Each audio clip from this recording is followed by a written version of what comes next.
दोस्तों, आप सभी का स्वागत है हमारे इस चैनल में। हम लोग अपने इस चैनल पर उन स्टोरी को कवर करते हैं जो कि आप में से किसी के साथ हुई रियल स्टोरी होती है। अगर आपके साथ कोई ऐसी रियल स्टोरी हुई होगी या आपके किसी रिलेटिव में, तो आप हमें हमारे दिए गए मेल आईडी पर सबमिट कर सकते हैं। हो सकता है कि हमारी नेक्स्ट वीडियो आपकी स्टोरी पर बने। लेकिन आज की जो स्टोरी है वो एक मॉल, जी हाँ, शॉपिंग मॉल में एक लेडी के साथ हुई रियल स्टोरी है। तो चलिए वक्त ज़्यादा ना गवाते हुए हमारी आज की स्टोरी की तरफ बढ़ते हैं। मुंबई के मलाड में स्थित एक मॉल जो कि पैरानॉर्मल एक्टिविटीज़ की वजह से उस मॉल को बंद करना पड़ा था। ऐसा क्या हुआ कि एक चलता हुआ शॉपिंग मॉल बंद करना पड़ गया। आज की हमारी स्टोरी उसी पर है। एक लेडी थी जो कि उस मॉल में शॉपिंग करने के लिए जाती है, लेकिन उसको रात में थोड़ी देर हो गई थी और वो शॉपिंग मॉल रात के 10 बजे बंद कर दिया जाता था, पूरी तरीके से बंद कर दिया जाता था। रात के 10 बजने पर वहाँ पर अनाउंसमेंट भी होती थी कि 10 बजने वाले हैं, आप लोग अपनी तैयारी कीजिए और शोरूम से बाहर निकलिए ताकि हम लोगों को शोरूम बंद करना है। वो लेडी जो थी वो अपनी शॉपिंग वगैरह करती है, बिल वगैरह भी पे कर देती है। सब कुछ उसका हो जाने के बाद अनाउंसमेंट होने लगती है कि मॉल में जितने भी इस वक्त लोग हैं प्लीज़ जल्द से जल्द मॉल को खाली करें क्योंकि 10 बजने वाले हैं और हम लोगों को 10 बजे मॉल बंद करना है। ये अनाउंसमेंट सुनती है और जब अपनी वॉच में देखती है तो करीब 10 से 15 मिनट बाकी थे 10 बजने में। तो इसने सोचा कि मैंने बिल वगैरह भी पे कर दिया है, मैं टॉयलेट से होकर आती। लेकिन जैसे ही ये टॉयलेट में जाती है सोचा कि मैंने जो अपने लिए कपड़े लिए हैं इसको चेंजिंग रूम में यहीं पर चेंज करके देख लेती हूँ कि प्रॉपरली मुझे फिट हो रहा है या नहीं, ताकि बाद में मुझे आने की कोई दिक्कत ना हो। ये चेंजिंग रूम में जाती है और अपने कपड़े वगैरह को चेंज करती है देखने के लिए। तभी उसे फील होता है कि उसी के बिल्कुल जस्ट पीछे कोई तो भी लेडी है। ये अचानक चौंक कर पलट के देखती है तो वहाँ पर कोई भी नहीं होता है। फिर इसे लगता है कि शायद से मेरा वहम होगा। उसी के जस्ट बगल से जो चेंजिंग रूम था वहाँ पर किसी लेडी के गुनगुनाने की आवाज आती है। ये सोचती है कि बगल में ही कोई लेडी होगी और मुझे ऐसा लगा कि शायद कोई मेरे बगल में है। ये अपने कपड़े वगैरह वापस से बैग में डालती है और बाहर निकलती है। ये जैसे ही चेंजिंग रूम से बाहर निकलती है तो मॉल बिल्कुल सुनसान उसे नजर आता है। कोई भी वहाँ पर उसे नजर नहीं आता है। ये फौरन अपनी वॉच में देखती है 10:05 ऊपर हो गए थे। अब इसने सोचा कि मुझे 15 से 20 मिनट लग गए सिर्फ कपड़े चेंज करने में। फिर भी ये जल्दी से तेजी से आगे बढ़ती है कि शायद से अभी आगे कुछ होंगे, मॉल इस वक्त बंद ही हो रहा होगा। ये जल्दी से जाती है कैश काउंटर के पास। जब पहुंचती है जहां पर काफी ज्यादा भीड़ थी, अब वहां पर बिल्कुल सन्नाटा था, कोई भी नहीं था। इनफैक्ट पूरा ही मॉल बिल्कुल पूरे तरीके से खाली था। अब ये घबरा जाती है कि सिर्फ 5 मिनट ही हुआ है और ये पूरा मॉल बंद करके इतनी जल्दी सब चले गए यहाँ से। लेकिन फिर उसे वही गुनगुनाने की आवाज आती है जो उसे चेंजिंग रूम में आई थी। ये धीरे से पलट कर जब देखती है तो काफी दूर से इसे एक लेडी आती हुई दिखती है। ये उसे देख कर सोचती है कि चलो कोई तो भी है। उसे लगा था कि ये पूरे मॉल में बिल्कुल अकेली है और जब उस लेडी को देखती है तो ये सोचती है कि शायद से अब कोई ना कोई और भी यहाँ पर होगा। लेकिन वो लेडी जब इसके पास आती है तो अचानक इससे आकर कहती है कि अरे तुम यहाँ अकेले हो और कोई भी नहीं दिख रहा है, क्या मॉल बंद तो नहीं हो गया? तो ये भी उससे कहती है आने वाली लेडी से कि हाँ, मैं भी चेंजिंग रूम में गई थी कपड़े चेंज करके देखने के लिए जो मैंने शॉपिंग की थी, लेकिन मेरे आने के बाद मुझे कोई भी यहाँ पर नजर नहीं आ रहा और मॉल इतना बड़ा है और कोई भी यहाँ नजर नहीं आ रहा है, तो क्या पता ये लोग मॉल बंद करके चले गए हो। वो लेडी उसे कहती है कि चलो हम लोग आगे बढ़कर देखते हैं, शायद से आगे कोई ना कोई होगा। ये दोनों आगे बढ़ते हुए इधर उधर देखते हैं मगर उन्हें वहाँ पर कोई भी नजर नहीं आता है। और जब ये डोर की तरफ देखते हैं तो डोर भी बाहर से लॉक था। अब ये मॉल के डोर तक पहुँचते हैं और उसे अपनी तरीके से ये खोलने की कोशिश करती है। तो वो बाद में आने वाली जो लेडी थी उससे कहती है कि सुनो, इस तरह से लॉक नहीं खुलेगा, बड़ा सा लॉक है, अब हम लोग इस मॉल में बंद हो चुके हैं तो अब हमें पूरी रात यहीं पर गुजारनी होगी। लेकिन ये कहती है कि नहीं, ऐसे कैसे मैं इस मॉल में पूरी रात गुजारूंगी, मैं अपने घर वालों को या किसी को फोन करती हूँ ताकि वो किसी तो भी तरीके से मॉल को ओपन करवाए। लेकिन जब वो मोबाइल निकालती है तो गाइस उसके मोबाइल में नेटवर्क ही नहीं होता है। और जब वो मॉल में आई थी तो उस वक्त उसके मोबाइल में बिल्कुल टावर फुल था, लेकिन अब इसके मोबाइल में नेटवर्क ही नहीं है, तो नो सिग्नल दे रहा है। ये उससे कहती है कि तुम अपना फ़ोन दो, मुझे घर पर फ़ोन करना है।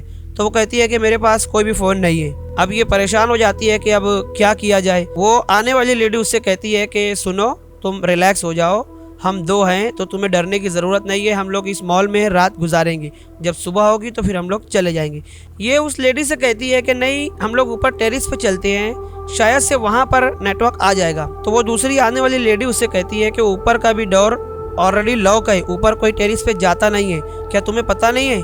कि ऊपर क्या हुआ था। तो ये उससे कहती है कि क्या हुआ था। तो वो आने वाली लेडी कहती है कि चलो आओ बैठो वहाँ पर, मैं तुम्हें डिटेल से बातें बताती हूँ। ये लोग सोफा जिस तरफ रखा हुआ था उस तरफ जाने लगते हैं और चलते हुए ये उस आने वाली लेडी से कहती है कि तुम्हारा नाम क्या है। तो वो आने वाली लेडी कहती है कि मेरा नाम नंदिनी है। उसने उससे कहा कि नंदिनी, इस मॉल में क्या ऐसा हुआ था जो कि ऊपर की टेरिस बिल्कुल लॉक कर दी गई है और वहाँ पर ऊपर कोई भी नहीं जाता है। तो वो उससे कहती है कि आज से करीब 4-5 साल पहले यहाँ पर एक लेडी वर्कर थी जो कि सफाई वगैरह का काम करती थी, जो इस मॉल में झाड़ू पोछा लगाती थी। वो उसके घर की कोई तो भी फैमिली प्रॉब्लम चल रही थी। वो उस दिन बहुत ही ज्यादा परेशान थी और वो उस दिन ऊपर टेरिस पर जाकर ऊपर के जो ग्लास वगैरह लगे हैं उसको साफ कर रही थी। तभी उसके दिल में पता नहीं क्या ख्याल आया या उसका पैर फिसला। ये ऊपर टेरिस से नीचे जहाँ पर हम लोग बैठे हैं इसी के आगे सीधे जमीन पर आकर गिर गई थी और वहीं पर गिरते हुए उसकी मौत हो गई थी। ये लेडी उससे नंदिनी से कहती है कि ये सब बातें मत करो, मुझे ऑलरेडी बहुत डर लग रहा है। तो वो कहती है कि डरने की तुम्हें क्या जरूरत है, मैं जो तुम्हारे साथ हूँ। वो उससे कहती है नंदिनी कि वो जो लेडी थी साफ सफाई वाली, उसकी ऑन द स्पॉट डेथ हो गई थी, लेकिन उसके बाद कई लोगों ने उसकी प्रेजेंस इस मॉल में फील की है। 10 बजे के बाद इस मॉल को बहुत ही ज्यादा पाबंदी से बंद कर देने की एक वजह ये भी है कि 10 बजने के फौरन बाद नंदिनी की रूह या उसकी स्पिरिट, जो कुछ भी आप कह ले, वो इस मॉल में घूमने लगती है। कई सारे लोगों की शिकायत थी जब ये मॉल 10 के बाद खुला रहता था तो उस वक्त लोगों के साथ कुछ तो भी वाकयात हुए, जैसे कोई चेंजिंग रूम में है तो उसे पीछे नंदिनी खड़ी नजर आती थी। तो अचानक इसे याद आता है कि मैंने भी तो पीछे किसी की प्रेजेंस फील की थी। फिर वो फौरन नंदिनी से कहती है कि सुनो नंदिनी, ये सब बातें मत करो प्लीज़, मुझे बहुत डर लग रहा है और इस तरीके की बातों से मुझे बहुत ही ज़्यादा डर लगती है। नंदिनी उससे कहती है कि रिलैक्स, हम लोग 2 हैं, तुम अकेली नहीं हो, तुम्हारे पास नंदिनी नहीं आएगी, क्योंकि मैंने सुन रखा है जो कोई भी इस मॉल में 2 से ज्यादा लोग होते हैं तो उनके पास नंदिनी नहीं आती है। वो लोग सोफे पर बैठे थे इधर उधर की बात करते हुए, तभी ये लेडी जो वहाँ पर शॉपिंग करने के लिए गई थी इसकी वॉच में नजर पड़ती है तो ये देखती है कि रात के 2 बज रहे हैं और इसे नींद भी आने लगी थी। वो नंदिनी से कहती है कि बात करते हुए रात के 2 बज गए, मुझे वक्त का पता ही नहीं लगा।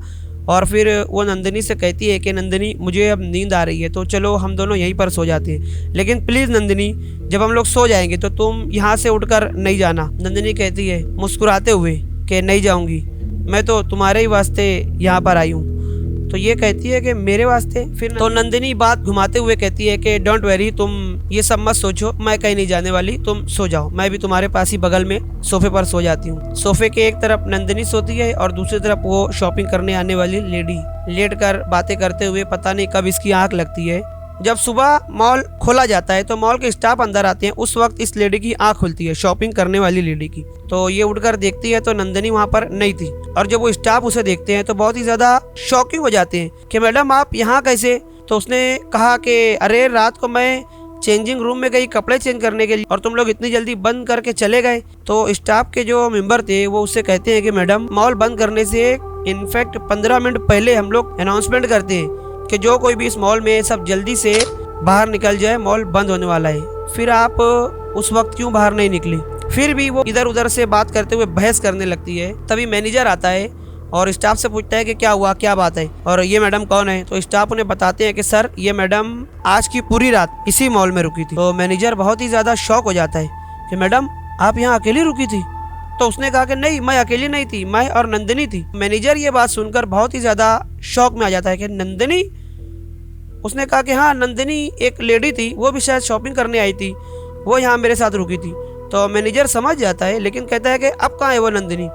तो वो कहती है कि वही तो, मैं अभी उठी हूँ तो वो मुझे नजर नहीं आ रही, शायद से वो बाथरूम वगैरह में होगी। तो मैनेजर उससे एक फोटो दिखाता है मोबाइल में, कहता है कि मैडम देखिए तो ये वही लेडी है जो आपके साथ रात में रुकी थी। तो वो उसे देखती है तो कहती है हाँ ये तो वही है, ये नंदिनी है, लेकिन इसने इस मॉल के स्टाफ का कपड़ा क्यों पहना हुआ है। मैनेजर उसे बताता है कि मैडम ये वो लेडी है जो कि इस मॉल में गिरकर मर गई थी। तब ये लेडी बहुत शॉक हो जाती है कि ये वो लेडी है जो मर गई थी, मतलब रात में नंदिनी की स्पिरिट मेरे पास आई थी। जब मैनेजर इसे नंदिनी की सच्चाई बताता है कि नंदिनी कौन थी, क्या थी, तो ये बहुत ही ज्यादा डर जाती है। फिर मैनेजर से कहती है कि ठीक है, मुझे कुछ ठीक नहीं लग रहा, मैं घर जाऊंगी। उसने कहा कि ठीक है मैडम, आप घर जाइए। ये बिल्कुल डरी हुई, घबराई सी हालत में मॉल से बाहर निकलती है, अपनी कार में बैठती है और सीधे अपने घर चली जाती है। और वो दिन था और आज का दिन, इसके बताने के मुताबिक कि मैं उस मॉल में कभी वहाँ पर कदम नहीं रखी। लेकिन इस इंसिडेंट के कुछ ही दिन के बाद उस मॉल को पूरी तरीके से बंद कर दिया गया था। आज की तारीख में वहाँ पर कोई भी नहीं जाता है।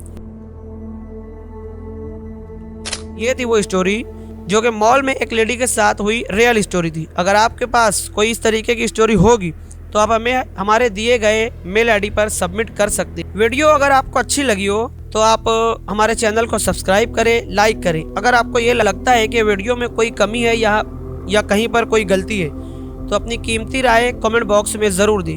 हम सारे ही कमेंट्स को पढ़ते हैं। मिलते हैं नेक्स्ट वीडियो में, तब तक के लिए good bye. Thanks for watching and शुक्रिया।